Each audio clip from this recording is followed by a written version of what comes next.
জান্নাত, সারপ্রাইজ। তুমি? হ্যাঁ আমি। তুমি খুশি হওনি আমাকে দেখে?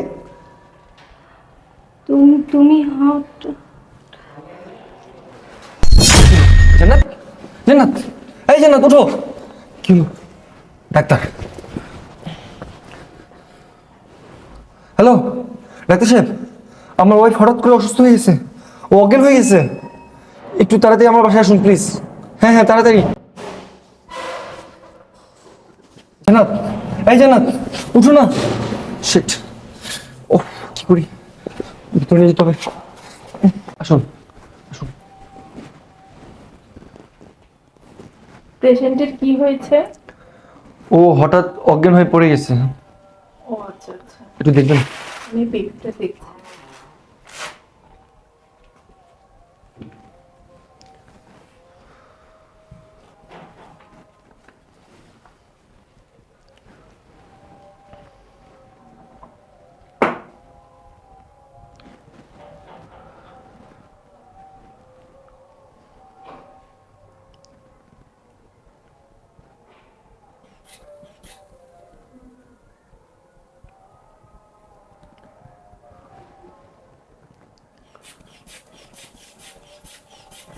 কিছু বুঝলেন? প্রেশার তো ঠিকই আছে মোটামুটি। তাহলে হঠাৎ করে অজ্ঞান হয়ে গেল কিভাবে? এখন আচ্ছা আমি দেখছি। কোনো সিরিয়াস ইস্যু?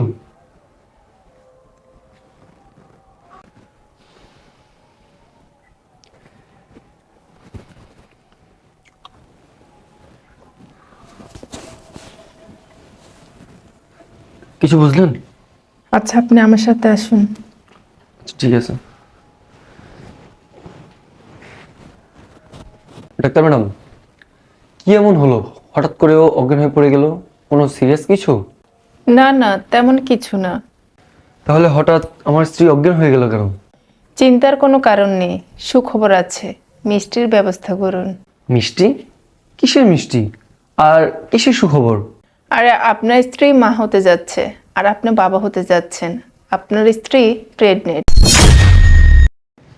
আমি 4 বছর পর বাংলাদেশে আসলাম প্রবাস থেকে, ও প্রেগনেন্ট হয় কিভাবে? তাহলে কি ওর অন্য কারোর সাথে সম্পর্ক আছে? ও কি আমাকে ঠকাইতেছে তাহলে? কি ব্যাপার, আপনি কি চিন্তা করতেছেন? আরে না না না, কিছু না। আপনার স্ত্রী প্রেগনেন্ট, আপনার তো খুশি থাকার কথা। আপনাকে খুব নার্ভাস লাগছে।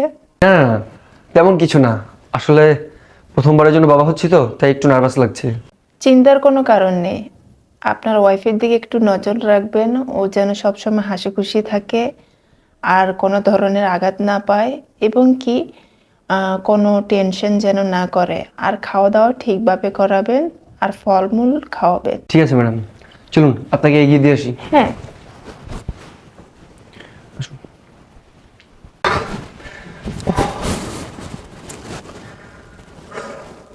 আমি একটা জিনিস কিছুতেই বুঝতে পারতেছি না।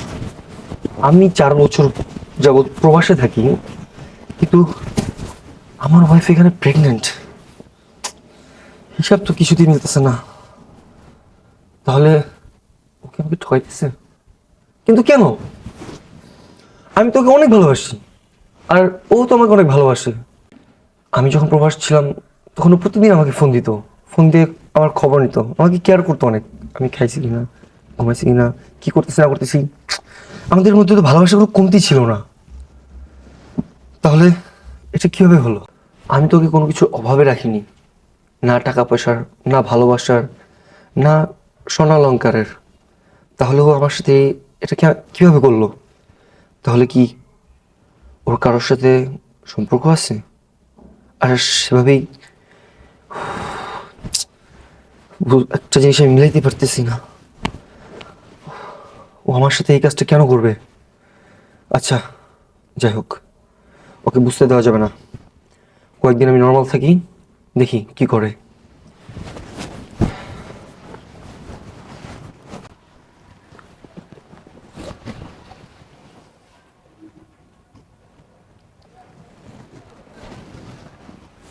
দেখছো, তুমি এত বছর পর বাংলাদেশে আসছো, কোথায় আমি তোমার সেবা যত্ন করবো, রান্না বান্না করে খাওয়াবো, আমি অজ্ঞান হয়ে গেছি। আরে দূর, এগুলো নিয়ে তুমি টেনশন নিও না। কি বলছে ডাক্তার? তেমন কিছু না, বললো যে শরীর দুর্বল, তাই এমনটা হয়েছে। টেনশন নেওয়ার কোনো দরকার নেই, খাওয়া দাওয়া করলে আবার ঠিক হয়ে যাবে। ঠিক আছে? কি করতেছো? আরে তুমি তোমার অসুস্থ শরীর নিয়ে কোথায় যাচ্ছ? তুমি শুয়ে থাকো, রেস্ট নাও। তুমি কি বলো? তুমি এত বছর পর প্রবাস থেকে আসছো আর আমি শুয়ে থাকবো? আমি কিচেনে যেতেছি, আজকে তোমার সব পছন্দের খাবার রান্না করব। আমি রান্নার ব্যবস্থা করি, তুমি ফ্রেশ হও। আচ্ছা ঠিক আছে, সবকিছু তো ঠিক আছে। আমাকে আগের মতো কেয়ার করে, আগের মতো ভালোবাসে, তাহলে ও এই কাজটা কেন করবে? তাহলে কি ও আমার সাথে দিনের পর দিন অভিনয় করে যাচ্ছে? আমার সাথে ভালোবাসা অভিনয় করতেছে ও, আর তলে তলে অন্য কারোর সাথে সম্পর্ক করতেছে? ঠিক আছে, তাহলে আজকের পর থেকে লক্ষ্য রাখতে হবে, কোথায় যায়, কার সাথে কথা বলে, কি করে, সবকিছু আমার চোখে চোখে রাখতে হবে।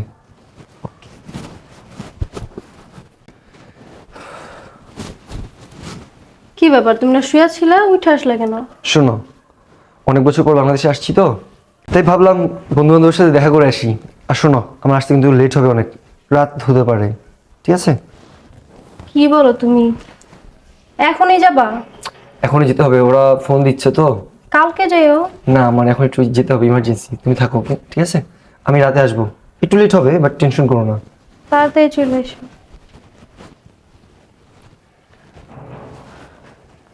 একটা ফোন দিই, ও আসছে পর থেকে কথা বলতে পারতেছি না।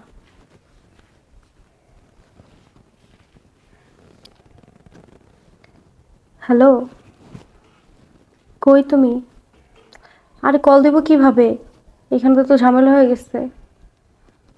আমার হাজবেন্ড প্রবাস থেকে চলে আসছে বাসায়, আমি না ওরা দেখে সেন্সলেস হয়ে গেছি। তারপর আর কিছু বুঝি নেই কি হয়েছে না হয়েছে। আমার তো অনেক ভয় লাগতেছে, কি করবো এখন? হ্যাঁ, আমার জন্য অনেক গয়নাগাড়ি, অনেক টাকা পয়সা নিয়ে আসছে। আমি বলি কি, শোনো, ও তো প্রবাস থেকে চলে আসছে, এগুলো তো সব আমার কাছে দিছে। তুমি এক কাজ করো, ব্রিজের নিচে আসো, আমি সবকিছু নিয়ে তোমার কাছে আসতেছি। আমরা আজকেই চলে যাবো কোথাও। তুমি বাসায় আসবা? আচ্ছা আসো। অন্য বন্ধু বান্ধবের সাথে আড্ডা দিতে গেছে, বলছে কি লেট হবে আসতে। এই ফাঁকে আমরা চলে যেতে পারবো, তাড়াতাড়ি আসো, লেট করো না প্লিজ। আচ্ছা ঠিক আছে, আমি সবকিছু বের করতেছি, তুমি আসো তাড়াতাড়ি। ওকে।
হ্যালো, কই তুমি?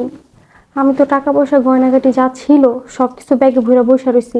তাড়াতাড়ি আসো, লেট করো না, পরে আমার হাজবেন্ড চলে আসলে আবার ঝামেলা হয়ে যাবে, জানো না? তাড়াতাড়ি আসো। আচ্ছা ঠিক আছে।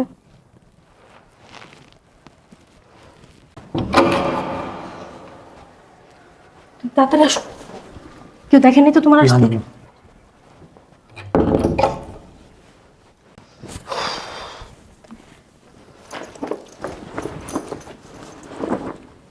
কি টাকা পয়সা সোনা সব কি লইছো? হ্যাঁ সব নিচ্ছি। তাহলে তো হালকা লাগতেছে কেন? আরে জামা কাপড় তো এনে নেই, টাকা পয়সা যা ছিল আর গয়নাগাটি নিচ্ছি।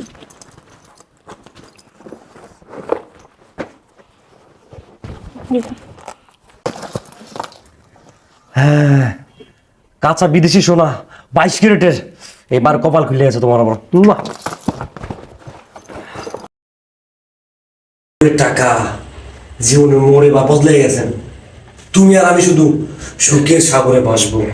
টাকা আর টাকা। এখন এখানে বসে বসে কথাই বলবা, চলো তাড়াতাড়ি, আমার হাজবেন্ড চলে আসলে আবার ঝামেলা হয়ে যাবে, জানো না? এখন চলতাম তোমার সাথে। আরে বোকা, দুজন যদি একসাথে যাই তাহলে ধরা খায় যাবো। আমি আগে ব্যাগটা নিয়ে যাই, পরে তুমি আসো। হ্যাঁ তুমি ঠিকই বলছো, কেউ যদি দেখে ফেলায়, বিশেষ করে দারোয়ানে, তারপর ঝামেলা হয়ে যাবে। তুমি নিচে নেমে আমার ফোন দাও, ঠিক আছে?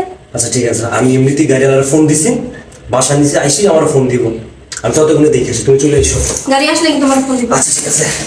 ঠিক আছে।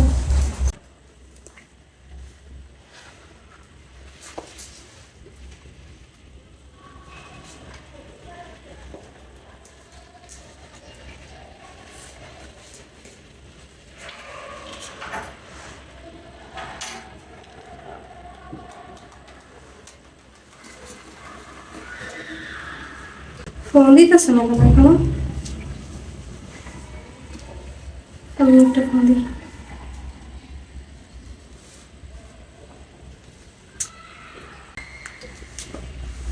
বন্ধু,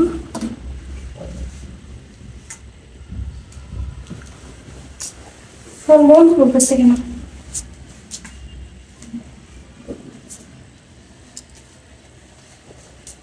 এরে,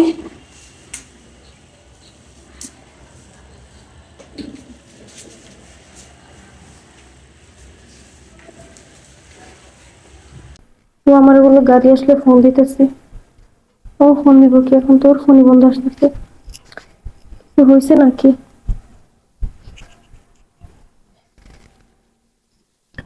কাকে ফোন দিচ্ছ? যাকে ফোন দিচ্ছ সে আর কোনোদিন আসবে না। মানে? মানে তুমি যাকে ফোন দিচ্ছ সে চলে গেছে। টাকা পয়সা যা যা দিছো সব নিয়ে চলে গেছে। তুমি এসব কিভাবে জানো? আমি যখনই বাংলাদেশে পা রাখছি তখনই বুঝতে পারছি যে তুমি কি কি করতেছো। আচ্ছা তুমি কাছে কেন করলা বলো তো? আমি তোমার কোন জিনিসটা অভাব দিচ্ছি? না খাওয়ার, না থাকার, না স্বর্ণালঙ্কারের, কোন জিনিসটা অভাব ছিল আমাকে বলবা? তোমার সুখের জন্য আমি প্রবাসী ছিলাম 4 বছর। সেখানে পরিশ্রম করছি, মাথার ঘাম পায়ে ফেলছি, সেখান থেকে টাকা তোমার জন্য ফেলছি যাতে তুমি একটু আরামে থাকতে পারো, যাতে তোমার কষ্ট না হয়। কিন্তু সেই তুমি আমার সাথে এই কাজটা করলা। তুমি আমাকে ধোকা দিলা, কিভাবে পারলা বলো তো? দিনের পর দিন আমার সাথে এভাবে অভিনয় করে গেছো কেন? আমাকে ঠকিয়ে তুমি অন্য একটা ছেলের সাথে রিলেশন করছো, তার সাথে সময় কাটাইছো, তার সাথে ফিজিক্যাল পর্যন্ত করছো, আর সেই ফল এখন তোমার পেটে।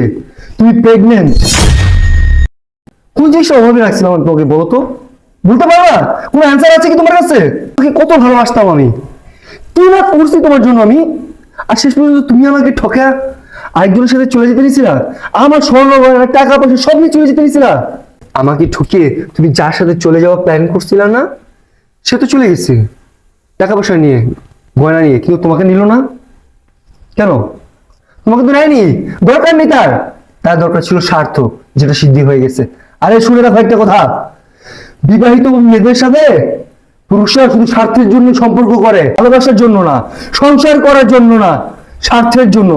ওই ছেলেটা দেন এই কাজটাই ও তোমার সাথে করছে, ওর স্বার্থ শেষ, তোমাকে ভুলে গেছে। শোনো, কোনো বিবাহিত মেয়ের সাথে স্বার্থ ছাড়া কোনো পুরুষ না সম্পর্ক করে না, তাকে ভালোবাসে না, তার সাথে সংসার করতে চায় না। এই ছেলেটা সেম একই কাজটা করছে, ও তোমাকে স্বার্থের জন্য ভালোবাসছে। আর স্বার্থটা কোথায় ছিল? আমার এই টাকা পয়সা স্বর্ণালঙ্কার এগুলোর জন্য। এগুলো নেওয়া শেষ, ও চলে গেছে। আর দিয়ে গেছে কি? এই যে পাপের ফসল, পেটে বাচ্চা, তুমি এখন প্রেগনেন্ট। আরে কিসের অভাব ছিল আমার? কোন অভাব পেয়ে রাখছি তোমাকে আমি একটু বলবা? তোমার স্বামী থাকতে তুমি আরেকজনের সাথে সম্পর্ক করে নিছো। তোমার জন্য আমি এত কিছু করছি, তোমাকে আমি এত ভালোবাসছি, তার ফল কি দিলা তুমি আমাকে? ধোকা, বিশ্বাসঘাতকতা। আরে তুমি যাকে পছন্দ করতা, তুমি যাকে ভালোবাসছো, যার জন্য তুমি আমাকে ঠকাইছো, ও সেম একই কাজটা করছে, সেও তোমাকে না ঠকাই চলে গেছে। ওর ভুল হয়ে গেছে, তুমি আমার মাফ করে দাও। আমি বুঝতে পারিনি ও আমার সাথে এমন করবো। ছাড়বা, ভুল হয়ে গেছে মাই ফুট। কিসের ভুল? এটাকে ভুল বলো তুমি? হ্যাঁ, এটাকে ভুল বলো? তুমি একটা বিবাহিত মেয়ে, তোমার স্বামী আছে, তুমি স্বামী রেখা অন্য একটা পরপুরুষের সাথে সম্পর্ক করছো। শুধু তাই না, শেষ পর্যন্ত পেটে একটা বাচ্চা পর্যন্ত নিছো, আর তুমি বলছো তোমাকে মাফ করে দিতে? এটা ভুল। কিসের ভুল আমাকে বলো তো? এটা কোনো ভুলের কাতারে পড়ে না।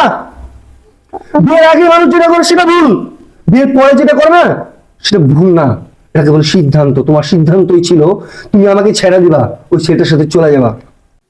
আমি বুঝতে পারিনি ও আমার সাথে এমন করবো, আমার টাকা পয়সা নিয়ে চলে দিব সব কিছু। শোনো জান্নাত, বিয়ের পরে একটা মেয়ে সবচেয়ে আপন কে জানো? তার স্বামী। অনেকেই প্রলোভন দেখাবে যে তোমাকে ভালোবাসবে, পছন্দ করবে, তোমাকে নিয়ে সংসার করবে, কিন্তু কিচ্ছু না। সবাই না স্বার্থের জন্য আসতে চায়। ওই ছেলেটাও সেম একই কাজটা করছে, স্বার্থ শেষ চলে গেছে, তোমাকে টিস্যুর মতো ফেলে দিয়ে গেছে, আর তুমি বলতেছো তোমাকে ক্ষমা করতে। হ্যাঁ, তুমি ক্ষমার অযোগ্য। তুমি এই মুহূর্তে আমার বাসা ছেড়ে চলে যাওয়া। তোমার ফেস আমি দেখতে চাই না। গেট আউট, যাও। কি আর কিছু লাগবে? টাকা পয়সা স্বর্ণ অলংকার যা নিয়ে আসছি সবই তো দিয়ে দিছো। আর কিছু কি বাকি আছে? থাকো বলো, সেটাও দিয়ে দিই, সেটাও নিয়ে চলে যাও। যাও।